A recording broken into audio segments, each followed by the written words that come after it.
चलो बउआ, आज जो टॉपिक हमारा होगा बउआ, टॉपिक है कि लोकतंत्र ही क्यों, है ना। और ये मेजर क्वेश्चन है बउआ, और हर एक व्यक्ति के जैसे ही बुआ पॉलिटिक्स पर होगी, पॉलिटिक्स में जैसे ही लोकतंत्र का नाम आता है तो ये क्वेश्चन सबसे पहले दिमाग में आता है कि आखिरकार ये लोकतंत्र ही क्यों। अब मान लीजिए समझ में इतना आ जाए कि लोकतंत्र क्या है, ये समझ में आ जाए तो फिर क्वेश्चन ये मन में उठता है कि आखिरकार लोकतंत्र ही क्यों, क्या इसके अलावा कोई ऐसा चीज नहीं है जो इसके सब्स्टिट्यूट के तौर पर या इसके जगह पर काम कर सके, है ना। मतलब क्या लोकतंत्र से बढ़िया कोई और चीज नहीं है। तो ये मन में दिमाग में प्रश्न उठता है बउआ, तो आज प्रश्न को हम सॉल्व करेंगे, हम इसको समझने का प्रयास करेंगे कि आखिरकार लोकतंत्र ही क्यों। ठीक है, तो लोकतंत्र की अगर बात कीजिएगा बुआ तो इसमें जो होता है वो जनता का शासन होता है। ध्यान दीजिएगा कि जब शासन जिस व्यक्ति का है या जिस व्यक्ति के ऊपर है, अगर नियंत्रण उसका हो तो बेहतर तरीके से शासन चलने की संभावनाएं हैं। जैसे मान लो बउआ कि कभी कभी सुना होगा कि कोई व्यक्ति कोई गलती करे तो उस गलती में वो जज बन जाता है, सॉरी क्या बोलते हैं उसको, वकील, है ना, वकालत करने लगा कि ना हम ऐसे नहीं किए हैं, हम ऐसे नहीं किए हैं। लेकिन वही गलती कोई दूसरा व्यक्ति करे तो वो जज बन जाएगा, एकदम फैसला सुना देगा, है ना। तो इसीलिए लोकतंत्र में जन भागीदारी या जो लोग हैं या जो लोग हैं उनका भागीदारी जो होता है, इस बात को सुनिश्चित करता है कि तंत्र जो होगा वो सही तरीके से काम करेगा, क्योंकि आखिरकार जो फैसला जो होगा वो फैसला इम्प्लीमेंट किस पर होगा, लोग पर ही होगा, जनता पर ही होगा। तो लोकतंत्र में जब जनता भागीदार होती है तो निर्णय लेने में थोड़ा सा देरी तो होगा, लेकिन निर्णय जो होगा वो सटीक होगा। ठीक है, तो इसी लोकतंत्र भी सही है। शासन की अनेक रूप होता है, ये भी पहले चर्चा कर चुके कि अगर लोकतंत्र की बात करेंगे तो लोकतंत्र में शासन भी होता है। तो शासन कई प्रकार का हो सकता है बउआ। एक तो हो सकता है तुम्हारा सैनिक शासन। सैनिक शासन का मतलब वैसा शासन जिसमें सेना शासन करे, वैसा शासन जिसमें सेना शासन करे। दो शब्द आता हुआ, जब भी देखो तो कुछ लोग विरोध वगैरह करते हैं तो उसमें दो टर्म्स का प्रयोग करते हैं। एक तो होता हुआ शासन, ठीक है, और एक होता है प्रशासन। सुना ना, शासन और प्रशासन। तो शासन का मतलब क्या हुआ और प्रशासन का मतलब क्या हुआ।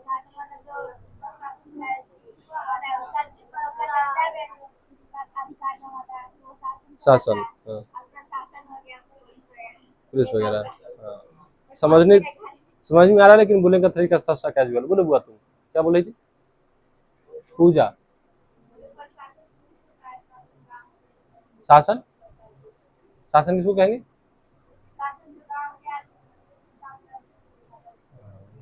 चलो बुआ बोलो, सुनिए, और कोई बोलेगा बुआ, और कोई बोलना चाहेगा। तुम बोलेगी बुआ, नहीं, पीछे से बता बुआ, शासन और प्रशासन में क्या अंतर है। What is the difference between शासन एंड प्रशासन। रूलर एंड एडमिनिस्ट्रेटर, क्या बोलते हैं एडमिनिस्ट्रेटर, बता हुआ। शासन मतलब समान कानून। तो बढ़िया से बोल, अरे हम जानते कि बोले बोले खा के कोई नहीं आता, लेकिन मेरे क्रॉस के बोल। नहीं पता, नहीं बता पाओगे। विक्रम बैताल, कोबरा, नहीं, व्हाइट कोबरा है। चलो, शासन का मतलब हुआ बउआ कि जो व्यक्ति विधि का निर्माण करता हो या जो शासन करने या किसी पर नियंत्रण रखने की जो अंतिम इकाई हो बउआ, और जो सुप्रीम इकाई, उसको क्या बोलेंगे, शासन। शासन में विधायिका आता है, जैसे नेता लोग है, ये सब किस में आएगा, शासन में आएगा। किस में आएगा, शासन में। मंत्री जी, मुख्यमंत्री जी, प्रधानमंत्री, राष्ट्रपति जी, ये सब किस में आएगा बउआ, शासन में आएगा। और प्रशासन का मतलब जो विधि या जो कानून इस विधायिका के द्वारा बनाया गया है, उस विधि कानून विधायिका को जो लागू करने का, इम्प्लीमेंट करने का जो काम करेगा तो उसको प्रशासन बोलेंगे, जिसमें उबरी बोलती है पुलिस वगैरह आता है। तो पुलिस वगैरह जो होता है बउआ वो प्रशासन में आता है, चाहे आईएएस हो, आईपीएस हो, डीएम हो, एसडीएम हो, बीडीओ हो, सीओ, सब किस में आएगा, प्रशासन में। और जो मंत्री जी है, नेताजी है, मुख्यमंत्री जी है, प्रधानमंत्री जी है, किस में आएंगे, शासन में। ठीक है बउआ, तो ये शासन बेसिकली प्रशासन। तो हम लोग किसका चर्चा कर रहे हैं, शासन का चर्चा कर रहे हैं। किसका हुआ, शासन का चर्चा कर रहे हैं। तो सैनिक शासन एक तो ये हुआ जिसमें सेना शासन करेगा, मतलब विधि निर्माण का काम कौन करेगा, सेना करेगा। फिर क्या हुआ, तानाशाही शासन, जिसमें जो शासक होगा अपने इच्छा अनुसार, है ना, शासक जो होगा बउआ वो अपने इच्छा अनुसार कार्य करेगा। उसको मन होगा बउआ तो करेगा, नहीं मन होगा तो नहीं करेगा। तो उसको क्या बोलेंगे, तानाशाही। जैसे अभी देखो कुछ इसी तरीके का कमोबेश हाल बन चुका है भारत में। पिछले 20 दिनों से सोनम वांगचुक जंतर मंतर पर धरना दिए हुए हैं और सरकार के कान में जू तक नहीं रेंगा अभी तक। जू मतलब ढील, हाँ। सरकार के कान में तो जू तक नहीं रेंगा बउआ, मतलब हाँ, मतलब कान में जू तक नहीं रेंगने का मतलब है बउआ कि सरकार का कोई खोज खबर नहीं है, जबकि उसको डायलॉग करना चाहिए था। अब अभी तक किसी भी प्रकार का डेलीगेशन सरकार की तरफ से नहीं आया, कोई डायलॉग का कोई संभावना उसमें नहीं दिख रहा है, जबकि ये सब बउआ जो है बहुत ज्यादती हो रहा है। और कहीं ना कहीं सरकार चाहता है कि जो आंदोलनकारी है वो हिंसात्मक हो। जैसे किसी से तुम बोलोगे, तुम्हारा बात न मानेगा तो क्या करोगे, मारामारी चालू होता है ना। तो सरकार भी यही चाहता है कि मारामारी चालू हो। सरकार इसमें क्या ताकतवर है, उसके पास पुलिस है, फौज है, प्रशासन है ना। वो क्या करेगा कि लाठी डंडा चलवाएगा, पिटवा देगा सबको। भाई जनता तो जनता ठहरी, उसके पास पावर कहाँ है, उसके पास शस्त्र शस्त्र थोड़ी ना है। बहुत कहे तो ढेला चलाएगा, पत्थर चलाएगा, उसके बाद वाटर कैनन उस पर चलेगा बउआ, गोली भी चल सकता है उस पर। तो इस तरीके से सरकार चाहता है कि वो हिंसात्मक हो। अच्छा कभी कभी देखा कुछ कुछ ऐसे कमजोर व्यक्ति है कि तुम चाहो भी तो उसको ना मार सकते हो, मतलब कुछ बोलेगा ही नहीं। अब कुछ बोलिए नहीं तो तुमको गुस्सा ही नहीं आएगा, तुम मारेगो कैसे। वही हाल अभी जो धरना प्रदर्शन है उसमें, वो हंगर स्ट्राइक पर है, भूख हड़ताल पर व्यक्ति है, तो वो तो कुछ कर ही नहीं, तो उसको सरकार पिटवाए तो कैसे पिटवाए। अब वो सरकार चाहता है कि कैसे हो ही कुछ दंडता करे, कुछ दंडता करे तब इसको हम कूचे और भगाए, जबकि ऐसा होने वाला नहीं, क्योंकि एजुकेटेड आदमी वहां बैठा हुआ है। देखो क्या होता है। तो चाहते हैं कि कैसे हो सरकार मान जाए, धर्मेंद्र प्रधान इस्तीफा दे दे और सोनम वांगचुक बच जाए, क्योंकि वो उनके जैसा फिर दूसरा आदमी नहीं मिलेगा। ठीक वैसे जैसे गांधी के जाने के बाद दूसरा गांधी कोई धरती पर जन्म नहीं लिया, वैसे ही अगर सोनम वांगचुक मर गया होगा तो कोई दूसरा सोनम वांगचुक भी जन्म नहीं लेगा, है ना। बहुत ज्यादा काम किया हुआ देश के लिए। तो सैनिक शासन, तानाशाही, तानाशाही में शासक अपने मन का करेगा हुआ, जनता की कोई जिम्मेवारी नहीं होती है, ठीक है। फिर क्या कहते हैं राजशाही शासन, जिसमें राजा शासन करेगा, है ना। शासन का प्रमुख कौन होगा, राजा होगा, तो क्या कहला राजशाही। और कम्युनिस्ट में हुआ क्या होता है कि इसमें जो कम्युनिस्ट विचारधारा के जो लोग होंगे, साम्यवादी विचारधारा के जो लोग होंगे, वो शासन में रहेंगे तो उसको क्या बोलेंगे, कम्युनिस्ट वाला हुआ, क्या बोलेंगे, कम्युनिस्ट शासन, ठीक है हुआ। तो उसके बाद क्या था, एक होता है अंतिम लोकतांत्रिक शासन, क्या था हुआ, लोकतांत्रिक शासन। वैसा शासन जिसमें जो पावर, जो अंतिम पावर हो या संप्रभुता हो, वो लोगों के पास हो, तो क्या कहलागा, लोकतांत्रिक शासन। क्या कहलागा, लोकतांत्रिक शासन। इसमें भी दो को बताया था हुआ, एक होता है हमारा प्रत्यक्ष, एक होता है अप्रत्यक्ष, प्रत्यक्ष और अप्रत्यक्ष, है ना, अप्रत्यक्ष। तो ये दो प्रकार का शासन हमारे यहाँ होता है, जिसमें अगर भारत की बात करें तो भारत में क्या हुआ, अप्रत्यक्ष है, क्या है, अप्रत्यक्ष है। वही अगर बात करें सबसे बेहतर उदाहरण कौन सा देश होगा प्रत्यक्ष का, स्विट्जरलैंड, क्या हुआ, स्विट्जरलैंड, है ना, स्विट्जरलैंड सबसे बेहतर जो उदाहरण होगा प्रत्यक्ष लोकतंत्र का। प्रत्यक्ष लोकतंत्र में जनता विधि निर्माण या नीति निर्माण में खुद भाग लेती है, और एक अमेरिका में भी है लेकिन उतना बढ़िया नहीं है, केवल राष्ट्रपति के चुनाव में है। देखो इसमें होता क्या है, एक राइट टू रिकॉल होता है, है ना, right to recall, right to recall. अच्छा एक बात तो समझ में आ रहा होगा कि राइट का मतलब अधिकार है, और रिकॉल में दो शब्द से बना है, री और इसमें कॉल। कॉल का मतलब क्या होता है, बुलाना, है ना। जैसे बोला कि जाएगा तब कॉल कर लेना, हम भी चलेंगे, है ना, इस तरीके से। तो कॉल का मतलब क्या होता है, बुलाना होता है, ठीक है बुआ। तो रिकॉल, री मतलब दोबारा बुलाना, इसका मतलब राइट टू रिकॉल जो होता है वो संवैधानिक या विधिक व्यवस्था से संबंधित हुआ है, जिसमें अगर किसी नेता को हमने चुनाव में जिता दिया, अगर वो जीत गया, हमारे यहाँ एक बार अगर चुनाव हुआ तो अगले 5 वर्ष के लिए व्यक्ति उस पद पर बैठा रहेगा। मान लो कि वो व्यक्ति काम नहीं कर रहा है, वो अपनी जिम्मेदारी से भाग रहा है, तो क्या करेंगे, हमारे पास एक राइट होगा, राइट टू रिकॉल। उस व्यक्ति को हम उस पद पर से वापस हटा सकते हैं, बुला सकते हैं कि भाई तुम आ जाओ, तुमसे नहीं होगा, कोई दूसरा व्यक्ति यहाँ बैठेगा। इसको बोलते हैं राइट टू रिकॉल। और लोकतांत्रिक देश जहाँ है, वो बहुत सारे देशों में ऐसा व्यवस्था है। इसी बात को लेकर के लोग जो अभी जो सीजेपी जो प्रोटेस्ट कर रहा है, उसमें ये बात भी शामिल है कि मान लीजिए किसी व्यक्ति का हमने चुनाव किया, नेता के तौर पर उसको चुन लिए, लेकिन वो अगले 5 साल के लिए गायब हो गया, या हो सकता है कि वो काम ना करे, तो हमारे पास अधिकार हो कि उस व्यक्ति को हम पद पर से हटा दें या वापस बुला लें। इसको बोला गया राइट टू रिकॉल, जो कि हमारे यहाँ नहीं है। जरा सोचो कि अगर ये जो अधिकार है हमारे यहाँ जनता को अगर मिल जाए राइट टू रिकॉल का, तो फिर क्या होगा, नेता सब सही हो जाएगा। भाई काम नहीं करोगे, अब पिछले महीने चुनाव हुआ था, 1 महीने बाद तुम्हें वापस बुला लेंगे, दूसरा व्यक्ति को बैठाएंगे, आ जाओ तुम वापस, है ना। अगर मान लीजिए कोई प्रधानमंत्री है, कोई राष्ट्रपति है, कोई मंत्री है, विधायक है, काम नहीं कर रहा है, नहीं काम करोगे, पूरा जनता इकट्ठा होगा, उसे क्या बोलते हैं, जो चुनाव का क्षेत्र होगा जहाँ से वो चुनाव लड़ा है, वहां से उसको जाएगा, सब वहां का जनता बोले कि भाई यहाँ पे फिर से राइट टू रिकॉल का पोलिंग हो रहा है, पोलिंग होगा, पोलिंग में अगर उस व्यक्ति के खिलाफ अगर पोलिंग हुआ तो उसको वापस बुला लिया गया और फिर जिस व्यक्ति को बैठाना है उसको बैठा दिया जाएगा। तो ये राइट टू रिकॉल कितना अच्छा अधिकार है, लेकिन हमारे यहाँ नहीं मिलेगा। जानते हो काहे? क्या कि नियम कौन बनाएगा? नेता, सरकार, नेता। और नेता कभी अपने खिलाफ कानून बनाएगा बउआ? कभी नहीं बनाएगा। तो ये नेता के खिलाफ ही तो कानून, डायरेक्ट साफ साफ पता चलता है कि नेता के खिलाफ कानून नहीं है। जब नेता से आदमी त्रस्त होगा तभी तो इस प्रकार का कानून चाहेगा ना, और जब त्रस्त है इसका मतलब नेता तो उसके खिलाफ, वो अपने खिलाफ तो जाएगा नहीं। अच्छा ध्यान देना, जब ये सब कानून आएगा ना बउआ, तो चाहे पक्ष हो चाहे विपक्ष हो, सब एक के थाली के चट्टा बट्टा बन जाएगा, कोई इसके पक्ष में वोट नहीं करेगा। वहां जो वोटिंग की बात करते हैं, यहाँ बाहर वोटिंग की बात नहीं कर रहे हैं हम, सदन की वोटिंग की बात कर रहे हैं। वहां जो उपस्थित सदस्य होते हैं वो वोट करता है किसी कानून पर, नियम पर, और जिसके पक्ष में ज्यादा वोट पड़ा वो माना जाएगा। जैसे मान लो कि 500 आदमी वहां बैठा हुआ है, 500 में से 300 आदमी जो है ये वोट कर दिया कि ये कानून पास होना चाहिए, बाकी 200 बोला कि नहीं होना चाहिए, तो कानून वो पास हो जाएगा क्योंकि मेजोरिटी में है। और मान लो कि उसमें से 300 आदमी बोल दे कि ये कानून पास नहीं होना चाहिए, तो कानून पास नहीं होगा क्योंकि मेजोरिटी में नहीं वाला है, मतलब ज्यादा संख्या में। यही होगा कि जैसे ही ये सब बिल आएगा वहां पर, सीधा सब मिलकर विपक्ष में ही वोट करेगा, इसका पक्ष में कोई वोट नहीं करेगा। ठीक है, तो ये होता ही है। हालांकि मिलना चाहिए राइट टू रिकॉल।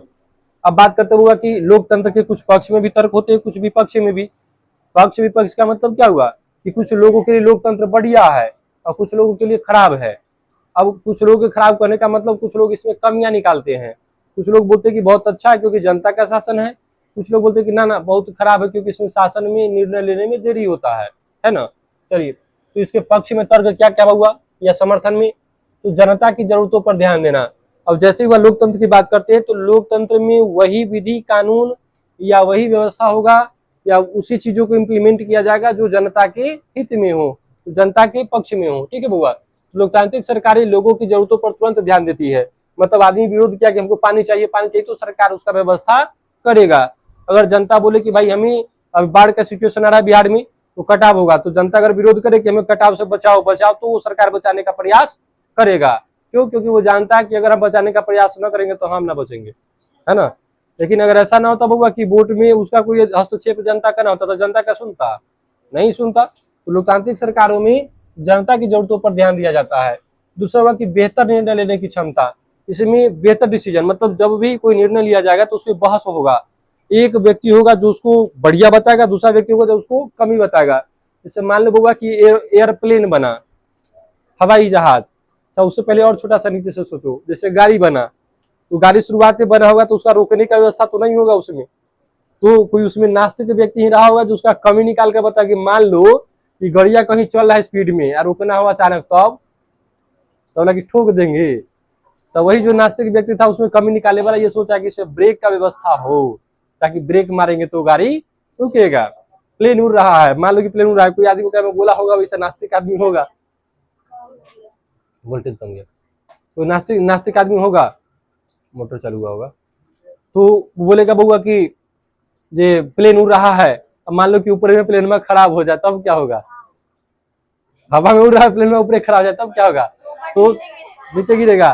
तो उसके लिए सेफ्टी के लिए बचाना ना बउआ उसको, तो कैसे बचाएगा? तो उसको बचाने के लिए पैराशूट बना कि भाई जैसे पैराशूट लेकर कूद जाएगा तो बच जाएगा। तो ये होना जरूरी है। अगर कोई अच्छा उसमें बता रहा है कि भाई ये सही है, तो उसको कोई कमी निकालने वाला व्यक्ति भी होना जरूरी है। इसलिए लोकतंत्र में विपक्ष का होना बहुत जरूरी होता है। तो शासन करने वाला व्यक्ति तो है ही, लेकिन विपक्ष का होना आवश्यक है ताकि उसमें कमियां निकाले। जरा सोचो कि अगर वो व्यक्ति नहीं होता या उसके मन में ये विचार नहीं आता कि ब्रेक भी होना चाहिए, अगर ऐसे हो गया तब कैसे रुकेगा? या वो व्यक्ति नहीं होता कि अगर आसमान में प्लेन खराब हो गया तब क्या होगा? अगर ऐसा व्यक्ति नहीं होता तो क्या ब्रेक और पैराशूट बनता? नहीं बनता। तो इसलिए लोकतंत्र में विपक्ष भी होना जरूरी है। सरकार तो अपना निर्णय सुनाएगा, वो करेगा, डिसीजन लेगा, लेकिन उसमें जो कमियां हैं उसको ढूंढ कर निकालने का काम कौन करेगा? विपक्ष। तो विपक्ष का होना जरूरी है, लेकिन देश के लोग यही भूल गए हैं। अभी सवाल पूछना चाहिए जब सत्ता पक्ष तो पूछेगा विपक्ष से, विपक्ष का काम ही उसमें कमी निकाले।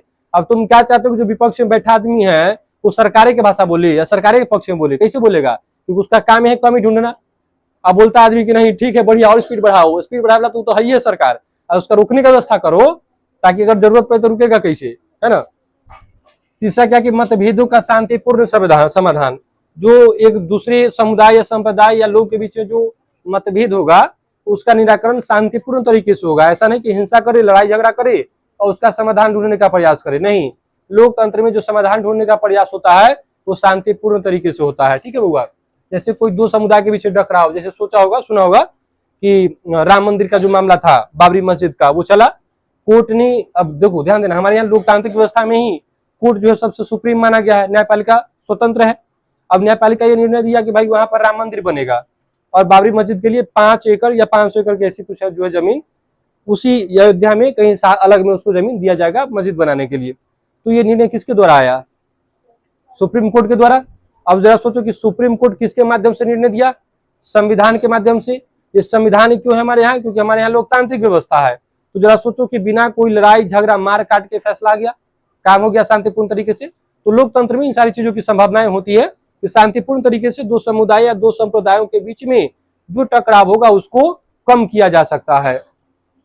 चौथा वाक्य नागरिकों का सम्मान। अब इसमें नागरिकों का सम्मान होता है, जैसे उस दिन बताए थे कि एक व्यक्ति है यूपी का वकील, सुप्रीम कोर्ट में जाता है, नाम है प्रबल प्रताप यादव। वो जाता है वहां पर, वहां का लखनऊ का एक एसपी है, उस एसपी के खिलाफ, शायद एसपी या कुछ डीसी वगैरह होगा वहां का, उसके खिलाफ वो कंप्लेन दायर करने के लिए बोलता है कि भाई इसके खिलाफ ये भ्रष्टाचार किया है, इसके खिलाफ जो है मुकदमा दायर हो, FIR दर्ज हो। ये हमको पहले तो हाई कोर्ट में लखनऊ में जाता है लेकिन वहां नहीं सुनता है, तो फिर वो सुप्रीम कोर्ट में जाता है, वहां भी नहीं सुनता है। 2 जज का जो बेंच है, वह पीठ है, खंडपीठ, उसको सुन रहा था। अब जैसे ही नहीं सुना हुआ तो 50 पेज का जो उसका डेटा जो उसमें था पूरा लिखा हुआ कि कैसे उस एसपी ने भ्रष्टाचार किया, कैसे कैसे जो है उगाही किया, ये सारी चीज उसमें लिखा हुआ था। वो गया और बोला, सीधा बोला कि मिस्टर जुडिशियल सर्वेंट, मतलब न्यायिक नौकर, जज को बोला कि मिस्टर जुडिशियल सर्वेंट। जैसे अभी बहस होता है तो सुना होगा, फिल्म में देखने किया होगा, माई लॉर्ड बोलता है ना, मेरे भगवान है ना, माई लॉर्ड, इस तरीके से जज साहब इस तरीके से बोलता होगा। लेकिन वो व्यक्ति बोलता है कि नहीं, तुम माई लॉर्ड नहीं हो, तुम मेरे नौकर हो, you are my judicial servant, तुम मेरे न्यायिक नौकर हो, है ना, जनता का। मैं तुम्हें ये आदेश देता हूं कि तुम इस डीसी के खिलाफ, एसपी के खिलाफ ये आदेश दो कि केस दर्ज किया जाए। और पूरा पेज वो ऐसे लेके उठिया दिया सीजीआई के मुंह पर, बोला कि लो दे देना सीजीआई को, गाली दे दिया उसको, है ना। तो ये हिम्मत चाहिए। हालांकि बाद में उस पर कार्रवाई हो सकता था लेकिन सीजीआई उसको छोड़ दिया। आज छोड़ेगा भी कैसे नहीं हुआ।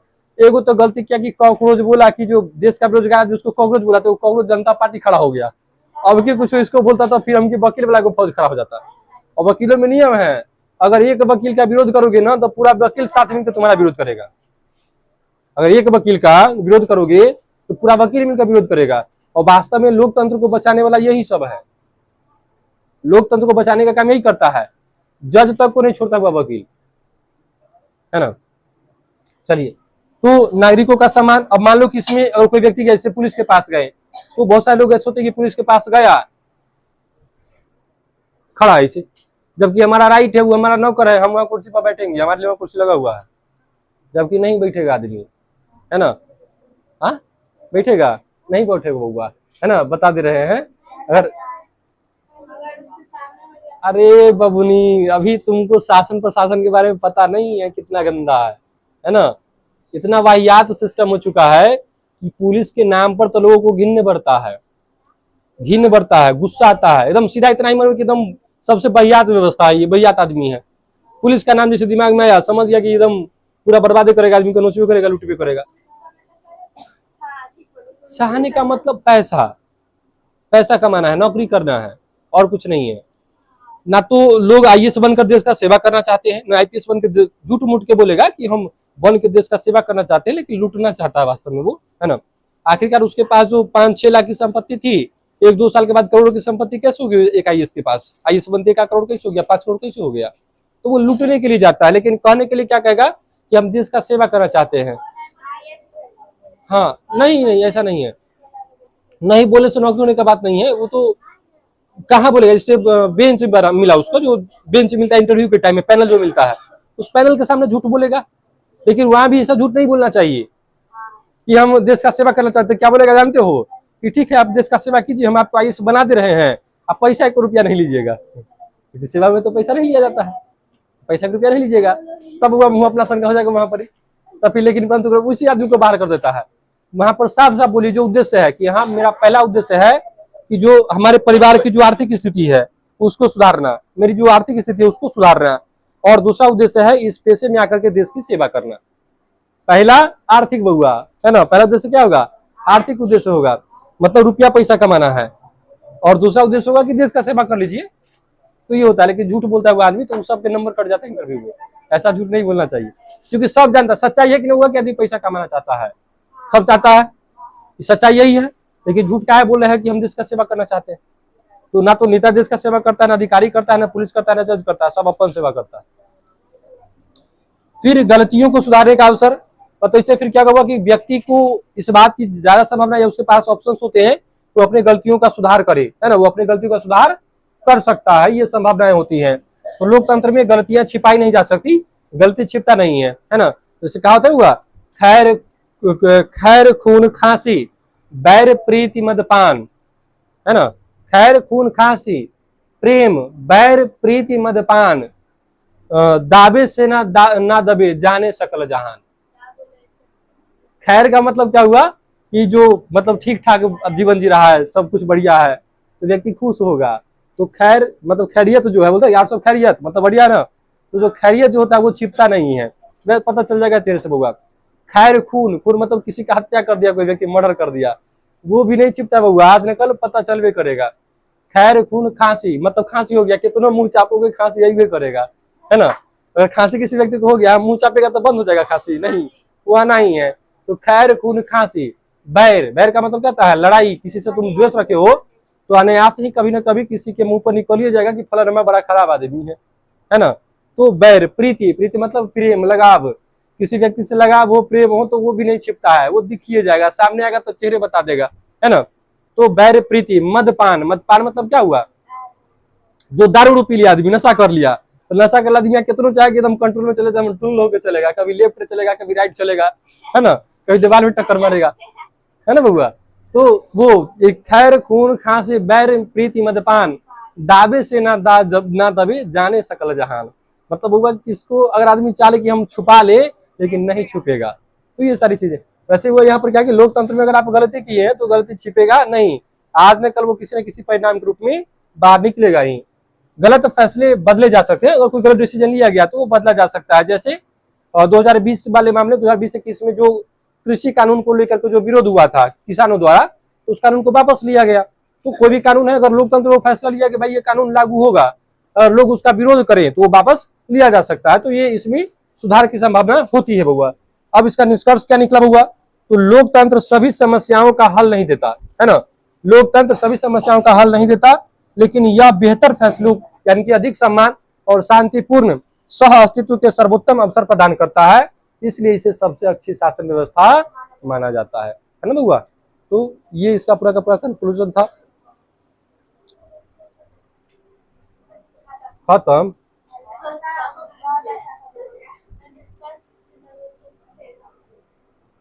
अरे विपक्षों का तर्क होगा रे, खत्म कैसे होगा, अरे तरीके खत्म होगा नहीं, यहाँ से खत्म कर दिया तो खत्म होगा करेगा। वही तो बोले कि खाली पक्ष में तर्क है, तो विपक्षों में तर्क होगा कर, खाली आदमी के बड़ाई नहीं होगा, हिनाई भी होता है बउआ।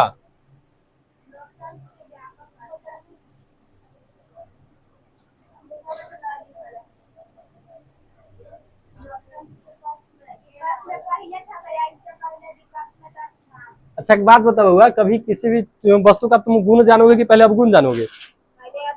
पहले अवगुण।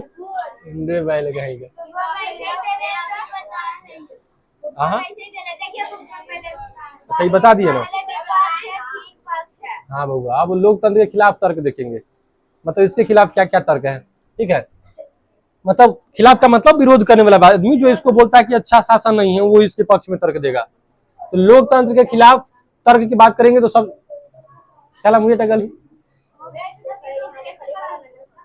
अच्छा से, तो ऐसे सारे सस्पेक्ट आके फोड़ लेते हैं माथा। बताओ इस, अच्छा ये चलते ना कि कुआं में गिर जाएगा ना रे,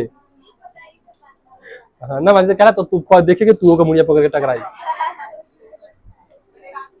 ऐसा कुछ नहीं होता हुआ। अब तो कुआं है ही नहीं, आदमी कुआं में गिरेगा कहाँ?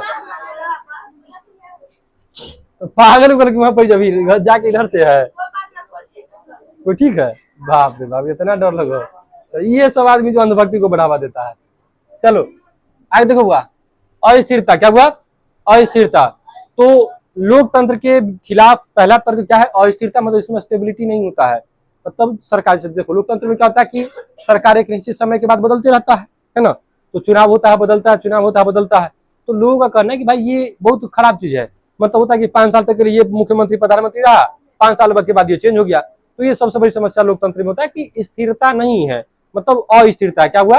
अस्थिरता है। ठीक है, चलिए दूसरा कि राजनीतिक लड़ाई और नैतिकता का अभाव। इसमें राजनीतिक रूप से लोग एक दूसरे के विरोधी होते हैं और नैतिकता नाम का चीज इनमें नहीं होता। नैतिकता क्या होता है कि जिसको हम लोग मानवता बोलते हैं, कि नैतिकता के आधार पर व्यक्ति को किसी के साथ खराब व्यवहार नहीं करना चाहिए, झूठ नहीं बोलना चाहिए, है ना, चोरी नहीं करना चाहिए। ये नैतिकता है। तो नैतिकता अपनी जगह है, वास्तविकता अपनी जगह होगा। ठीक है। तीसरा कि निर्णय प्रक्रिया में विलंब। मतलब लोकतंत्र में डिसीजन लेने में बहुत टाइम लगता है, बहुत देर लगता है। मतलब कोई विधि या कोई कानून बनेगा या कोई फैसला लिया जाएगा बउआ, तो बहुत सोच समझ मंत्रणा मंथन करने के बाद ये फैसला लिया जाएगा कि इस कार्य पर किस प्रकार का कानून बने या इस पर किस प्रकार की कार्यवाही हो, है ना। ये सब होता है। फिर चौथा की नेताओं की अयोग्यता। अब इसमें जो योग्य आदमी है वो सरकारें बन सकता है, बैठ सकता है, और जो योग्य नहीं है वो बैठ सकता है। मारेंगे तो माथा फूट जाएगा। एकरा में कहला कवर चाहिए होगा तो ले लेना, खाली होगा तो ले लेना। इसमें है, पेपर है, पिछला टेस्ट वाला जो चला इसमें सब में कुछ ना कुछ रखा हुआ है। ना ना ना, उसमें सब में कुछ ना कुछ, किसी में 10th वाला है, किसी में 12th वाला है, किसी में चैप्टर टेस्ट है, तो किसी में नोट्स है, तो किसी में कुछ रखा हुआ है। सब में है ना, अलग अलग करके रखा हुआ है। हाँ, जैसे बच गया तो रखा हुआ है उसमें। हाँ, बस जैसे मान लो कोई किसी दिन एब्सेंट रहा टेस्ट में, तो उसका बच जाता तो रखा हुआ रहता है। रखा, अब हमको जरूरत है, किसी को जरूरत है तो पा ली जाएगा। तो मान लो कि उस दिन क्लास में एब्सेंट है, फिर बोला कि हम उस दिन एब्सेंट थे, मैं टेस्ट पेपर दे दीजिए, तो उसको दे देते हैं। आप बोले भी नहीं करेगा तो जी। हाँ, तब 9th वाला कौन सा चैप्टर था? अगर होगा तो मिल जाएगा। तो नेताओं की योग्यता, मतलब इसमें योग्य आदमी हो या ना हो, उस आसन में बैठ जाएगा। जैसे अभी महामानव जी बैठे हुए, महामानव नॉन बायोलॉजिकल आदमी, प्रधानमंत्री जी, महामानव, महामानव नॉन बायोलॉजिकल आदमी। ऐसे ऐसे उटपटांग काम करेगा ना, नाम मतलब काम हम कुछ नहीं करना है। अच्छा बताओ कि ई बोलता आदमी क्या जानते हो कि एक दिन में हम 26 घंटा काम करते हैं।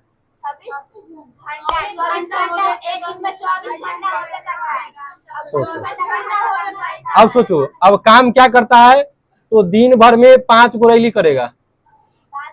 इस रैली से, चुनावी रैली, इस रैली से जनता को क्या फायदा हुआ? तो फिर आपका काम करने से फायदा क्या है? तुम पढ़ोगे, जैसे मान के हम खूब पढ़ते हैं, आ जाके न्यूज़पेपर पढ़ेगा कोई फायदा है? भाई अब काम करते हैं अपना नेता वाला काम करते हैं, प्रधानमंत्री का काम नहीं कर रहे हैं, तो कोई फायदा है?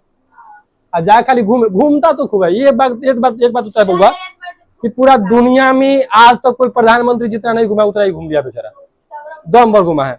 और 10 लाख का सूट पहनता है, छाती 56 इंच का है, 56 इंच का छाती है ना। अब हो सकता है कि आदमी है कि गोरिल्ला है, समझ में नहीं आता है। अरे डेली मेकअप करवाएगा पता? अरे बउआ तो चेहरा वैसे चमकता है, देखा टकला पर लाइट बढ़ेगा, एक पर लाइट बढ़ता है ना, मेकअप पर बउआ मेकअप करवाता है। बताओ, महिला को सब दूसता है कि महिला सब मेकअप करती है। ये क्या है?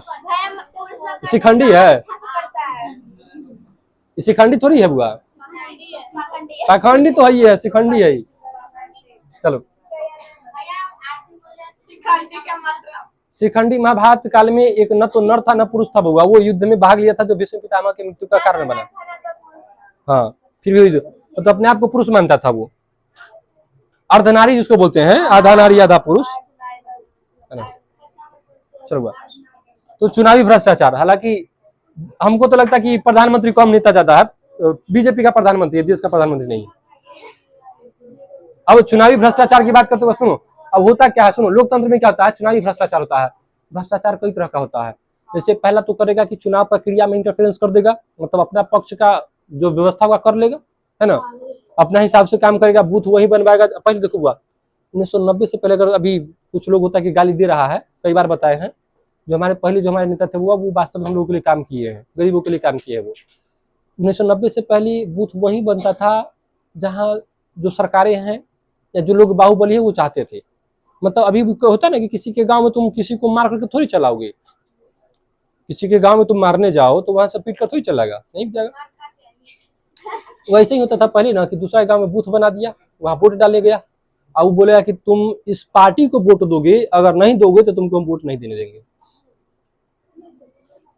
या तो बूथ कैप्चर कर लेगा कि भाई तुम जाओ, तुमको वोट नहीं देंगे, उसका बदला टेंट दाब दिया वही, है ना। या बैलेट था हुआ पे तो मुहर मार के उसमें बैलेट बॉक्स में भर दिया, उसको बूथ कैप्चरिंग कहते थे। तो ये सब होता था। ये सब कम हुआ जानते हो, लालू यादव के आने के बाद। बिहार में तो पूरे चलता था। अब यही कम हुआ, ब्लॉक में हुआ, कोई जाता तो नहीं था डर से, अधिकारी के डर से कि गड़ियाएगा, गड़ियाता था आदमी को, अधिकारी सब। थाना में जो दरोगा होता था वो खूब गड़िया, अभी भी गड़ियाता, देखता है ना, अभी गड़ियाता, लेकिन अब तो बहुत कम गड़ियाता है। अब समझ गया कि कखनियों फुटेज अगर बन गया तो फुट पर चलने लायक नहीं रहेंगे, है ना। तो इसीलिए अब बहुत कम मिसबिहेव करेगा, पहले बहुत ज्यादा करता। तो थाना दिखाया हुआ लालू यादव का है, ब्लॉक दिखाया हुआ लालू यादव का है। ये जब लालू यादव सरकार में आए तो भैंस चराने वाला को, बकरी सुअर चराने वाला को, जूता पॉलिश करने वाला को अति बनाया, विधायक बनाया, सांसद बनाया, है ना। मतलब बनाने का मतलब क्या था कि एक पैमाना सेट करना कि भाई तुम ही नहीं, शासन में ये भी आ सकता है और ये भी, इसको भी आना चाहिए, केवल तुम ही शासन नहीं रहोगे, ये दिखाना था। ये के चलते बुआ लालू यादव सबके दुश्मन हो गया, दम भर गड़ जाता है ना। लेकिन बोलने का, पहले बोल नहीं चाहता था, हुआ बोलने का अधिकार कौन दिया। पहले क्या था कि गांव में अगर किसी को चलोगे ना, जो बड़ी जाति के जो लोग थे, छोटी जाति का लोग जो अभी जितने भी ईबीसी ओबीसी जितना है सब हुआ, चप्पल नहीं पहन सकता था। तो चप्पल पहना है ना तो रास्ता में से पहनेगा, दूर पर जाकर हाथ में टांग के चलना पड़ेगा, यही था। साइकिल तुम्हारा है, साइकिल पर नहीं चल सकते हो, है ना। तुम्हारे द्वार पर हुआ जो है, अगर वो व्यक्ति आ गया बड़ी जाति का व्यक्ति, तो तुम यहाँ पर, तुम अपने कुर्सी पर बैठा हुआ, तुम उठ करके खड़ा रहेगा और तुम्हारा कुर्सी पर बैठेगा, तुम नहीं बैठेगा, कहेगा। और तुम्हारा जो बाल बच्चा होगा, या देखो जैसे मान लो कि उम्र में तुमसे छोटा है, जो अमीर जाति, अमीर वर्ग के लोग हैं या जो ऊंची जाति के लोग थे, है ना, वो अगर अमीर है, अब तुम उम्र में ज्यादा भी हो तो प्रणाम बाबू साहब, ऐसे करना पड़ता था, प्रणाम मालिक, ऐसे करना पड़ता था। ये सब खत्म कौन किया? लालू यादव। इसीलिए उसको गाली दिया जाता है ना। दो चारा घोटाला किया जगन्नाथ मिश्रा, फसल कौन है? लालू यादव। चारा घोटाला जगन्नाथ मिश्रा किया था, फसल कौन है? ये कहते हैं ना कि चारा खाए मिश्रा और फंस जाए पिछड़ा। चारा खाया मिश्रा, फंस गया पिछड़ा। पिछड़ा मतलब बैकवर्ड, है ना। लेकिन क्या करोगे? और एक बात तो है बउआ कि याद रखना, अगर किसी को, जैसे कहावत है कि किसी को ऐसे हाथ से अगर दान दिए हो तो फिर इस हाथ को भूल जाना कि कभी तुमने किसी को ऐसे दान दिया था। दान नहीं जाता है, मतलब किसी के ऊपर तुम उपकार किए हो ना, भूल जाओ, क्योंकि तुम्हारा वो याद रखेगा, नहीं याद रखेगा वो। और सबसे पहले तुम्हारा विरोध ही करेगा तो वही करेगा, तो विरोध भी सबसे पहले करेगा। तो जिसको तुम चाहोगे, जिसको बनाओगे, जिसको बनाने में तुम्हारा हाथ रहा है, तुम्हारा योगदान रहा है, वही तुम्हारा विरोध करेगा। अभी भी देख लो, तुम्हारे परिवार का वही लोग विरोध करेंगे जिनके परिवार को बनाने में, बचाने में तुम्हारा योगदान था, तुम्हारे परिवार का योगदान था, वही विरोध करेगा। और ये सच्चाई ही है। इसलिए हम ज्यादा उपकार करने के चक्कर में नहीं रहते हैं, है ना। व्यक्तिगत तौर पर किसी का सहायता हो सके कर देते हैं, बाद बाकी सामाजिक तौर पर जिसको जो करना है वो करे, हमको कोई मतलब नहीं, है ना। क्योंकि इससे नुकसान होगा बउआ। तो सुना है ना, बोलते कि कोई खतरनाक दुश्मन तो होगा कोई पुराना दोस्त, है ना, वही होता है बउआ। फिर तो चुनावी भ्रष्टाचार, पैसा बांट के चुनाव जीत जाएगा, है ना। उसके अलावा मशीनरी का मिसयूज करेगा, मशीनरी मतलब जो वोट दिलवाने वाला आदमी, अधिकारी व्यवस्था, उसका मिसयूज करेगा। जनता की अज्ञानता, अब इसमें सबसे बड़ा जो फैक्टर है जनता की अज्ञानता। जनता अपना अधिकार जानबे नहीं करता है। जनता को ये ज्ञान नहीं है कि हम कौन है, इसको पता नहीं है कि हम मालिक है, इसको लगता है कि हम ही नौकर है। विधायक, प्रणाम विधायक जी है, प्रणाम मुख्यमंत्री जी, है ना बउआ, ऐसे करेगा। जबकि प्रणाम उसको करना चाहिए, जनता को, मालिक को। मालिक नौकर के प्रणाम करेगा कि नौकर मालिक को प्रणाम करेगा? नौकर कौन है? नेता, अधिकारी। अब प्रणाम करता है आदमी जाकर के, मालिक उसको प्रणाम करता है। इसीलिए एक कवि हुआ करते थे, कबीरदास जी। तो एक कल बोले थे कि बगवा के बचवा बकरिया ले जाए, लोगवा कोई न पतिया। बगवा के बचवा बकरिया ले जाए, लोगवा कोई न पतिया। ठीक ठीक उल्टा, जैसे बाघ बकरी के बच्चा के एक झपट्टा में खा जाएगा, लेकिन क्या बोला है कि बाघ के बच्चा को बकरी ले जा रहा है खाने के लिए, है ना।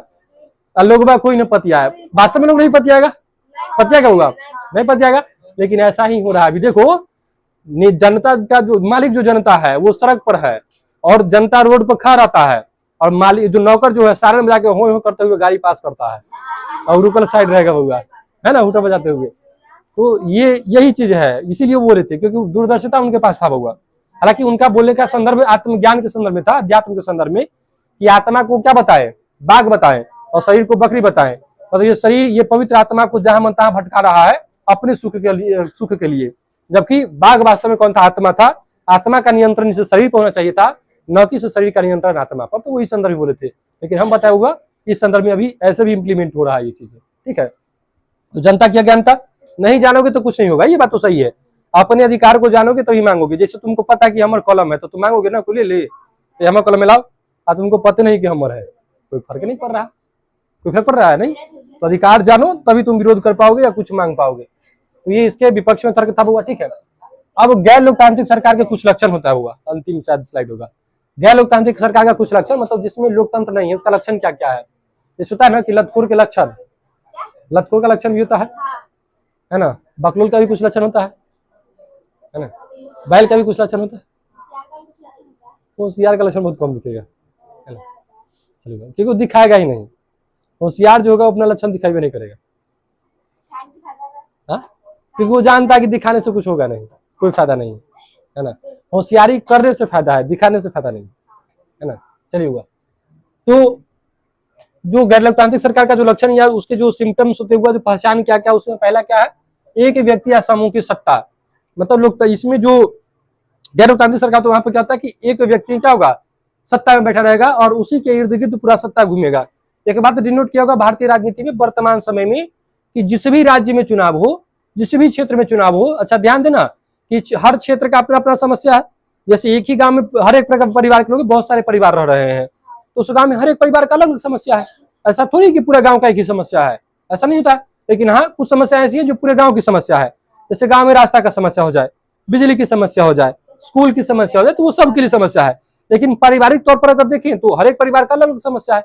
तो वैसे ही वो डाइवर्सिटी हमारे देश में राज्यों का है, अलग अलग राज्य है, अलग अलग राज्यों का अलग अलग समस्या है। बिहार में बाढ़ की समस्या है ना। दक्षिण में जाओगे सुखाड़ की समस्या है ना, सुखाड़ की समस्या है। किसी राज्य में जाओगे तो वहां बर्फबारी ज्यादा होता है, किसी राज्य में पानी नहीं है, किसी राज्य में उद्योग नहीं है, तो किसी राज्य में फसल बढ़िया नहीं होता है। तो सबका अपनी समस्या है, लेकिन सब समस्या के क्यों समाधान है, नरेंद्र मोदी। जिस भी राज्य में जाए मोदी जी के तरीके। अरे भाई, वो राज्य का मुद्दा है ना, उस राज्य का भी तो नेता होगा, उस राज्य के नेता के चेहरा पर चुनाव, जितना चुनाव हुआ है मोदी के चेहरा पर, चाहे मोदी ही आएगा, कोई भी कुछ भी हो मोदी ही आएगा। चाहे चुनाव वो दिल्ली में हो, चाहे वो चुनाव राजस्थान में हो, चाहे चुनाव उत्तर प्रदेश में हो, चाहे चुनाव बिहार में हो, चाहे चुनाव बंगाल में हो, चाहे चुनाव मध्य प्रदेश में हो, किसी भी राज्य में हो, हर एक राज्य का अलग अलग समस्या है, लेकिन समाधान है कोई नरेंद्र मोदी है ना। बस आएगा तो नरेंद्र मोदी। भाई वहां का कुछ लोकल इश्यूज है, उस पर तुम बात कर लो, उस पर कोई बात नहीं करना है, बस आएगा तो नरेंद्र मोदी। एक अभी देखिए कि जनता मंत्र पर सब धरना दे रहा है, एक महिला इसे पागल कुत्ता काट नहीं लेता है, वो इसे पगला रही है 10-15 आदमी चारों तरफ से है, मीडिया वाला इसे माइक बिराए हुए बाइट ले रहा है, अब पूरा कस कस के चिल्ला रही है, तुम बोलेगा पूरा एकदम कस बोले, है ना। अब तो सब लोग बोल रहा है, जो बाकी सब अंधभक्त गोबर भक्त इस तरीके से उसको बोल रहा है, जो पुरुष लोग हैं। भाई महिला तो उसको हाथ भी तो, अगर मेरे ख्याल से जैसा वो कर रहा था ना, जैसा उसका व्यवहार था, अगर पुरुष होता ना तो 2-4 झाप उसको मारता पक्का, एकदम ऐसे है ना खड़ा, वहां से बोल रहा है, तू बोलेगा ऐसे जाता जा रही है। तो महिला थी इसलिए बच गई, अगर वो पुरुष होता 2-4 झापड़ पक्का उसको देता, और देना चाहिए था, है ना। लेकिन महिला भाई तो हाथ नहीं उठा सकते। तो एक व्यक्ति समूह की सत्ता, ये बहुआ एक खराबी है कहाँ पे, जो गैर लोकतांत्रिक देश है वहां पर एक ही व्यक्ति का चलेगा। जैसे भी हमारे यहाँ एक ही व्यक्ति का चलता है, क्योंकि चेहरा तो एक ही व्यक्ति का लेकर लोग चल रहे हैं। अगर बीजेपी पार्टी में कोई और नेता, जैसे को देखो रिंकिया के पापा है मनोज तिवारी चलो भैया वो गाना गाए थे कि हाँ मार देने तार देने घींच के चमाटा ही हौस देले, वही उनका भी काम है। कुछ पूछता तो रिंकिया के पापा खाली हौस दिए हो गया, है ना। बता होगा तो वो सब है। अब वो क्या बोल जानता है, ये सब आम आदमी पार्टी का विस्तार है। सोनम वांगचुक कुछ है, ये सब कौन जानता है, इसको कोई नहीं जानता है। जो कि देश का साइंटिस्ट है, जो सेना के लिए काम किया है, लद्दाख के लोगों के लिए काम किया है, पर्यावरण के लिए काम किया है, उसको जानवे नहीं करता है ना। एगो मनोज तिवारी, एगो ही है रवि किशन है, सब छाटले सांसदों का में। उससे पूछता कि रवि भैया ये बताइए कि गोरखपुर से सांसद था कि गोरखपुर में पानी नहीं मिला लोगों को पीने के लिए, तो क्या कहना चाहिए, हर हर महादेव, हरे चोट्टा कहीं का। मतलब उससे पूछा कि पानी पीने के लिए कि हर हर महादेव, शंकर भगवान को बुलाएगा जटा लेकर के, गंगा जी चल पाएगा। बताओ ऐसे ऐसा तो नेता है। चलो अब सुनो, तो ये होता हुआ। उसके बाद कहता है चुनाव का दिखावा, लेकिन वो भी जीत जाता है व्यक्ति, उसके बावजूद वो जीत जाता है। इतना सब कुछ करने के बाद एगो तो हमारे पास वीडियो भी रखे हुए हैं। मनोज तिवारी ये कहते हुए हुआ उसका वीडियो पाया गया, उसका जो मीटिंग, पार्टी का मीटिंग होता है ना ऑफिस में, तो मीटिंग हो रहा था, तो सब लोग बैठे हुए थे। तो नोटबंदी का याद है बुआ, नोटबंदी याद है 2016 में जो हुआ था डिमोनेटाइजेशन, 2000 ना रे, ये जो पुरानिका 500-1000 का नोट था बंद हुआ था, वो बोला 2016 में हुआ था नोटबंदी, 500 और 1000 का नोट बंद हुआ था। याद है नहीं याद है? याद होगा। तो 500 का पहले दूसरा नोट था, अभी दूसरा नोट है ये वाला नोट, पहले बड़ा साइज में था नोट वो, है ना। तो जब नोटबंदी हुआ था ना बबुआ, तो लोग अच्छा बोला गया क्या, मैंने हम भी उसके पक्ष में थे भाई। हम भी चाहते थे कि आतंकवाद देश से खत्म हो, जो भ्रष्टाचार है वो देश से खत्म हो, है ना। तो सरकार काम किया, तो डिमोनेटाइजेशन के पक्ष में हम लोग भी थे, ठीक है भाई, बहुत अच्छा काम किया है। लेकिन उसका परिणाम सही नहीं निकला, उससे अर्थव्यवस्था बुआ बर्बाद हो गया, लोग बेरोजगार हो गए, कंपनी बंद हो गया, काम छूट गया लोगों का। अब हुआ क्या उसमें कि लोग लाइन में लग के बुआ, कितना बूढ़ा बूढ़ी तो मर गया लाइन में, बैंक में, लाइन में। जैसे होता क्या था, हमारे पास पैसा चेंज हो गया, करेंसी, पैसा लेकर जाएंगे और बैंक में जमा करेंगे, अकाउंट पर हो अपना, और बैंक हमको फिर दूसरा पैसा वो दे देगा। हाँ, जो नया वाला पैसा जो आएगा वो पैसा दे देगा। तो यही हुआ था 2016 में, बहुत सारे लोग मर गए बउआ, लाइन में लगल मर गया, लाइन में, हाँ लाइन में लगल खड़ा होकर मर गया गर्मी से। इतना ना गर्मी था बुआ, पैसा का जो, बिना पैसा के तो कुछ है नहीं, बिना पैसा का देखो, ये मानते हुआ कि सब कुछ पैसा नहीं है, लेकिन बहुत कुछ पैसा जरूर है। अगर पैसा तुम अभी बचा लोगे ना, तो पैसा कहता है कि हम तुमको हॉस्पिटल के बेड तक बचाने का प्रयास करेंगे। पैसा कहता है कि अगर अभी तुम हमको बचाओगे तो तुमको हॉस्पिटल के बेड तक, वेंटिलेटर तक बचाने का प्रयास करेंगे तुमको, पैसा कहता हुआ। तो पैसा के बिना, अब वृद्ध आदमी है, उसको दवा चाहिए, और दवा के लिए पैसा उसके पास 500-1000 रुपया था, वो गया लाइन में लगा बउआ, लाइन में लगल बेचारा, पैसा उसका एक्सचेंज नहीं हुआ, वो मर गया। वहीं पर अमीर आदमी का बउआ खिड़की से, बैंक की खिड़की से, बहुत सा वीडियो वायरल हुआ था, बैंक की खिड़की से गड्डी ऐसे दिया, गड्डी लेके निकल गया, और गरीब आदमी आगे लाइन में लगा हुआ है ना। अन्याय नहीं हुआ, महा अन्याय हुआ बउआ। लेकिन यही तो है कि माथा फोड़ नहीं सकते हैं, फोड़ेंगे तो हमरे माथा फोड़ देगा तंत्र लगवा करके, है ना। तो ये हुआ बउआ। अब इससे हुआ क्या कि पैसा वापस पूरा नहीं है। वो क्या क्यों गया था, क्योंकि मान लो कोई आदमी ब्लैक मनी रखा है, तो वो तो सामने लगा तो पकड़ा जाएगा कि भाई तुम्हारे पास इतना पैसा कहाँ से आया। कोई ब्लैक मनी नहीं पकड़ा बउआ, कोई ब्लैक मनी नहीं वापस सामने आया, पूरा का पूरा पैसा एक्सचेंज हो गया। फिर ब्लैक मनी था कहाँ, काला धन था कहाँ? अगर काला धन था तो पूरा पैसा वापस नहीं लेना चाहिए था, पूरा पैसा वापस आ गया, इसका मतलब ब्लैक मनी नहीं है। या तो ब्लैक मनी नहीं है, या नहीं तो जो ब्लैक मनी था उसको व्हाइट मनी में तुम चेंज कर दिया, तभी तो पूरा पैसा वापस आ गया ना। तो ये था। अब बताओ, इससे बहुत नुकसान हुआ।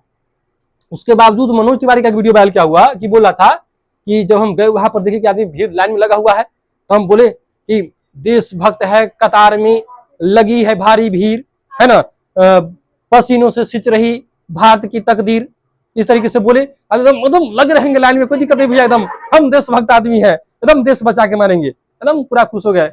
वीडियो जो वीडियो बना रहा है, बैन नहीं करना, ऐसे बोला। वीडियो भी हमारे पास है, दिखा देंगे कभी बोलोगे तो, है ना। अभी नहीं दिखाएंगे, अब क्लास के बाद दिखा देंगे, क्लास के बाद दिखाते हैं, है ना। अब ये बउआ दिखाया गया उसको। अब बताओ कि ये सब बात बोला, उसके बावजूद वो व्यक्ति फिर 2 बार सांसद बन जाता है। 19 से ही बनता है, फिर 24 में ही बन जाता है, 2 बार। जो ऐसा आदमी बात बोलेगा उसको तुम वोट दोगे, नहीं दोगे ना, और वो व्यक्ति फिर जीत गया 2 बार, 1 बार नहीं। तो ये संभावना हुआ कि चुनाव का दिखावा, यहाँ चुनाव का दिखावा किया जाएगा कि भाई चुनाव हो रहा है, लेकिन जितना वो अपने वजह से है, जैसे अभी ईवीएम की वजह से जीत रहा है बउआ आदमी, है ना। जनता की भागीदारी कम होना, इसमें क्या था, गैर लोकतांत्रिक में क्या होता है कि जनता की भागीदारी बहुत कम होगा बउआ, ठीक है। विचार की स्वतंत्रता नहीं होगा, आदमी को बोलने की आजादी नहीं होगी, अपना विचार रखने की आजादी नहीं है, तो ये गैर लोकतांत्रिक सरकार का वह लक्षण है। फिर विपक्ष कमजोर या प्रतिबंधित होगा, विपक्ष कमजोर होगा या तो प्रतिबंधित होगा। प्रतिबंधित मतलब उस पर रोक लगा दिया जाएगा सरकार के द्वारा कि तुम ये बात नहीं बोलोगे, तुम ये नहीं बोलोगे, तुम वो नहीं बोलोगे। अभी कोई आदमी कुछ बोलता है सरकार के खिलाफ ना, तो उसको बोलता है कि धर्म विरोधी है या देश विरोधी है बोल देता है, जबकि सरकार देश और धर्म नहीं है। देश और धर्म इससे बहुत अलग और ऊपर की चीज है ना। लेकिन ये लोग जो बर्बाद कर दिया, क्या प्रधानमंत्री हिंदू धर्म का शुरू किया था? क्या इससे हिंदू धर्म नहीं था? तो प्रधानमंत्री कैसे हिंदू धर्म का नेता बन गया? हिंदू धर्म का 4 गो नेता, 4 शंकराचार्य, द्वारिका पीठ, पुरी पीठ, श्रृंगेरी पीठ और बद्री जो केदारनाथ पीठ जो उत्तराखंड में हुआ है ना, तो 4 पीठ है। केदारनाथ से कुछ नाम है उत्तराखंड में, तो 4 पीठ है। ये 4 हुआ हिंदू धर्म का नेता है। आई सब अपने आप को हिंदू धर्म का नेता समझता है, ठेकेदार समझता है। हनुमान जी के नचाएगा झंडा लेके, हिंदू धर्म का नेता ठेकेदार है ना। हनुमान जी के झंडा लेके नचाएगा, हनुमान जी के गर्दन में रस्सी बांध के गुड्डी उड़ाएगा, हनुमान जी की उड़ाता है। और राम भगवान के हाथ पर इतना बउआ राम जी के बनवा देगा, फोटो में हाथ पकड़ेगा प्रधानमंत्री, ऐसे चलेगा जैसे राम जी बुला थे तो घरे पहुंचाने जा रहा है। मतलब जो राम ऐसे होता है कि जो राम को लाए हैं हम उनको लाएंगे, ऐसे गाना बनाता है वो कि जो राम को लाए हैं हम उनको लाएंगे, देश में भगवा लहराएंगे, ऐसे बोलता था बउआ, है ना। तो जो राम को लाया है, अच्छा एक बात बताओ कि राम को लाने वाला कोई नेता कोई आदमी है? राम तो सबको लाए हैं, राम को कौन ला सकता है? राम तो अविनाशी है, कण कण के वासी हैं, तो राम को कौन ला सकता है? अब ये बोला और आदमी बहुत खुश, वाह वाह क्या बात है, राम को लाने वाला आदमी को वोट देंगे। ये सोचा पहले कॉमन सेंस वाली बात है कि राम को कौन ला सकता है? अरे राम तो यहाँ पर मानव को सब जो जितना भी जीव है सबको राम लाए हैं, आई जो नेता हुआ रामे को लिया, मतलब राम से भी ऊपर हो गया। बताओ, इसलिए वो महिला, अरे अजीब तो ऐसा नहीं था कि अच्छा एक बात ध्यान देना, जो जो करेगा वो पाएगा, करने का फल सबको मिलता है। एगो महिला थी मीडिया में बाइट आकर दे रही, बोलिए कि मोदी मेरा भाई है, मेरा पति है, मेरा सब कुछ है, ऐसे बोलती है। वीडियो नहीं हुआ, हाँ जानता है। और क्या हुआ, उसका घर जब टूट रहा था ना, तो जेसीबी का बकेट होता, बकेट वाला दांत रहता है, ये दूध दांत से पकड़ लटका है, घर छोड़ दीजिए। वो वीडियो वायरल हो गया। देखिए पहले कैसे बोलते थे कि मोदी हमारा सब कुछ है, आज इनका जब घर टूट रहा है तो मोदी का विरोध कर रही है। तो सबके साथ तो वैसा ही होना है, जो पक्ष में या विपक्ष में है। अरे जो विरोध करा उसका तो नुकसान है ये है, लेकिन जो पक्ष में है उसको नुकसान होगा, वो नहीं बचेगा। ठीक है, देखो बाप, अब क्या था कि जो तानाशाही ना सरकार, तो वहां पे अधिकारों का उल्लंघन होता है, क्योंकि जनता का अधिकार है कि उसको सब सुविधा मिले, उसको सब फैसिलिटीज मिले, लेकिन यहाँ पर इसका उल्लंघन होगा बउआ। फिर क्या होगा यहाँ पर कि मीडिया पर नियंत्रण। अभी मीडिया बिक चुका है, मीडिया बिक नहीं चुका है, मीडिया हरामी है। हाँ, शब्द नहीं बोलना चाहिए, लेकिन मीडिया हरामी है। अभी देखो वहां पर जो लोकतंत्र, अभी धरना प्रदर्शन हो रहा है, तो नीट का पेपर लीक हुआ था ना, उसके लिए प्रदर्शन हो रहा है कि प्रधान वहां से जो क्या बोलते हैं धर्मेंद्र प्रधान, उसको हटाओ शिक्षा मंत्री को, दूसरा कोई शिक्षा मंत्री को बनाओ जो काम बढ़िया करेगा, उसको हटाओ। जो पेपर लीक हुआ है, जो अपराधी है उसको सजा दो पकड़ करके। अब इसके लिए मांग कर रहा था मीडिया वाला, जो नेशनल मीडिया जो है, नेशनल मीडिया, वो जाके से पूछता है, अच्छा एक बात बताइए कि राहुल गांधी आपके विरोध में क्या नहीं आ रहे? राहुल गांधी का विरोध है। अरविंद केजरीवाल क्या नहीं आ रहे हैं? अरविंद केजरीवाल का विरोध है। अभिजीत देव के क्या नहीं भूख हड़ताल पर है? सब भूखे मर जाए। और उसका तुम्हारा मुद्दा ये चाहिए कि बताइए कि सरकार आपका बात क्या नहीं मान रहा है, क्या आपका बात रखने का तरीका गलत था, या ये पूछता बउआ कि क्या आप अपने बातों को सही तरीके से नहीं रख पा रहे हैं, सरकार आपकी बातों को क्यों नहीं सुन रहा है, आखिरकार सरकार कब तक सुनेगा, आपका ये भूख हड़ताल कब तक रहेगा, ये पूछना चाहिए था। क्या पूछेगा?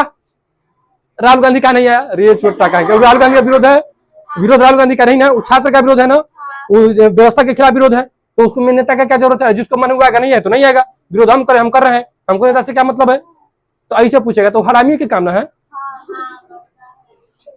तन्नी को ना सही में बड़का हरामी। चलिए होगा। तो मीडिया का नियंत्रण, मीडिया पर जो है उस पर नियंत्रण सरकार का होता है, सरकार जैसे कहेगा वैसे करेगा। ये नोएडा, इसको बोलते हैं बउआ लश्कर ए नोएडा, एक आतंकवादी संगठन है, लश्कर ए क्या होता है ताइबा, कुछ करके पाकिस्तान में लश्कर ताइबा, मतलब वो आतंकवादी संगठन है, देश में भारत में आतंकवाद फैलाता है वो, पाकिस्तान में बैठ करके। अब वैसे ही एगो लश्कर ए नोएडा है, जितना भी मीडिया वाला चलता है ना बउआ, मीडिया जितना भी चल रहा है, चैनल दिख रहा है, सब नोएडा से ब्रॉडकास्ट हो रहा है। ब्रॉडकास्ट कहाँ से? नोएडा से, दिल्ली में नोएडा है। तो जो मीडिया वाला उसको बोलता है लश्कर ए नोएडा, मतलब वो भी देश में आतंकवाद फैला रहा है। एक तो लश्कर जो तैयबा है वो फैला रहा है आतंकवाद, और एक मीडिया वाला युवा आतंकवाद फैला रहा है। और ऐसे इंसान बतिए बोलेगा ना कि गुस्सा आएगा। मास्टर के बोला कि 2 कौड़ी का मास्टर, 2 कौड़ी का मास्टर बोला था वो, बताओ। हाँ 2 कौड़ी का मास्टर होता है, बताओ 2 कौड़ी का मास्टर होता है। कौड़ी एक मुद्रा का मानक था। देखो कौड़ी क्या था, मुद्रा का मानक था। इसी भी सुना हुआ कहावत में कि वो फुटल कौड़ी ना देंगे। तो अभी पैसा जो चलता है रुपया, तो मुद्रा के रूप में पहले कौड़ी चलता था। जैसे कुछ बिका संस्था कौड़ी के भाव में बिक गया, तो वो पैसा का मानक था, मुद्रा का मानक था। जैसे रुपया सिक्का नहीं ढलता था ना, तो दमड़ी चलता था, चमड़ा का पैसा, जानवर के चमड़ा का पैसा, उसको दमड़ी जैसे होता है ना कि चमड़ी जाए पर जाए लेकिन दमड़ी ना जाए, यही कहावत है। तो दमड़ी मतलब पैसा, मतलब मेहनत जितना कर लेंगे शरीर को नुकसान हो जाए लेकिन पैसा खर्चा नहीं करेंगे, तो उसको बोलते हैं कि चमड़ी चल जाए तो चल लेकिन दमड़ी ना जाए। तो ये सब कहावत। तो फुटल कौड़ी का मतलब वही हुआ कौड़ी। तो कौड़ी मतलब 2 कौड़ी बहुत कम वैल्यू, 2 कौड़ी का मतलब न के बराबर वैल्यू, उसको होता है 2 कौड़ी का आदमी है। हाँ उस टाइम में था वैल्यू, जैसे अभी पैसा का वैल्यू है, उस टाइम में जिस वक्त वो हुआ। अब यहाँ पर लोकतांत्रिक और गैर लोकतांत्रिक सरकार में अंतर हुआ, तो किन किन आधारों पर हुआ। तो पहला आधार क्या शुरू हुआ, शासक को चुनने के आधार पर क्या होता है कि लोकतांत्रिक सरकार में जनता शासक चुनती है, जबकि गैर लोकतांत्रिक में जनता शासक नहीं चुनती। सत्ता बल सेना या एक दल के हाथ में होती है, ठीक है। दूसरा चुनाव कैसे होता है, तो चुनाव गैर लोकतांत्रिक, लोकतांत्रिक में क्या होगा, नियमित होगा। मतलब नियमित का मतलब नियम के अनुरूप, जैसे नियम बन गया कि प्रत्येक आजा बेटा इधर आओ कल्लू, नहीं जानता है, करिया नहीं है, गोरे रे, अरे नानी घर गया तो बहुत काला हो गया था, यहाँ आया तो गोरा हुआ है। चलो, तो नियमित का मतलब क्या होगा कि जैसे नियम के अनुरूप, जैसे हमारे यहाँ नियमित चुनाव होता है, मतलब प्रत्येक 5 वर्ष पर चुनाव होगा, तो उसको क्या बोलेंगे, नियमित चुनाव। स्वतंत्र चुनाव होगा बहुआ और निष्पक्ष होगा, ठीक है। फिर नागरिक अधिकार की बात करेंगे, तो ये नागरिकों को विचार, अभिव्यक्ति और संगठन की आजादी देगा बहुआ, ठीक है। मतलब विचार व्यक्त करने का, संगठन बनाने का, चुनाव लड़ने का, ये सब क्या देगा, आजादी देगा। आगे पढ़ेंगे हम फंडामेंटल राइट, ठीक है। कानून का राज बहुआ, मतलब कानून सभी पर समान रूप से लागू होगा, कानून सभी के लिए समान होगा बहुआ, ठीक है। जबकि यहाँ देखोगे तो शासक मनमानी करते हैं और कानून उनके अधीन होता है, जैसे मन करेगा तैसे कानून का उपयोग करेगा। विपक्ष की भूमिका की बात करेंगे, तो विपक्ष मौजूद और सक्रिय होता है, विपक्ष रहेगा और एक्टिव रहेगा। जबकि यहाँ पर विपक्ष को दबाया या प्रतिबंधित किया जा सकता है बहुआ। दांत ना निकाल, दंत कुकुर दतवा न कबार दो पिलसवा से, रखले है पिलास, यह रखले है, देखो देखिए रख ले, ऐसे ना बोले। चलो मीडिया की बात करते हो, तो मीडिया क्या है, तो मीडिया स्वतंत्र और आलोचना करने में सक्षम है। जबकि यहाँ मीडिया सरकार नियंत्रित करती है, सरकार जो बात बोलेगा वही बात मीडिया बोलेगा, उसके विरुद्ध कुछ भी नहीं बोल सकता है। निर्णय लेने की प्रक्रिया तो चर्चा के द्वारा निर्णय लिया जाएगा, बहस होगा और सहमति पर आधारित हुआ निर्णय होगा। मतलब पहले चर्चा किया जाएगा, बहस होगा, फिर फाइनली उस पर सहमति बनेगा तो वो निर्णय माना जाएगा। इसमें एक तरफा और तानाशाही ढंग से, मतलब बोल दिए सो बोल दिए, कल से एक टाइम खाना है तो खाना है, कोई मतलब नहीं है, नियम बोल दिए तो बोल दिए। जवाबदेही, तो सरकार जनता के प्रति जवाबदेह होती है, जनता को जवाब देना पड़ता है, पूछता है जनता कि भाई आपको हम बनाए सरकार, तो आप काम क्या किए। जैसे मुखिया बना दी तो पूछेगा ना, मुखिया का चुनाव आ रहा है, अभी साल तो नहीं होगा, अगले साल होगा तो क्वेश्चन पूछेगा, तो बताइए मुखिया जी पिछला 5 साल में हमारे गांव के लिए आपने क्या काम किया, क्या काम किया है। ये पूछने का जिम्मेवारी पूछ सकता है, उसको जवाब देना पड़ता है, हम आपके लिए ये किए वो किए, जो भी हो, झूठ बोले सच बोले बोलेगा। लेकिन तानाशाही में बुआ जनता के प्रति कोई जवाब नहीं मिलता, कोई नहीं पूछ सकता, पूछेगा तो मार के लोला फोड़ देगा। अब नागरिक की भागीदारी, तो नागरिकों की सक्रिय भागीदारी को प्रोत्साहित किया जाता हुआ, ठीक है।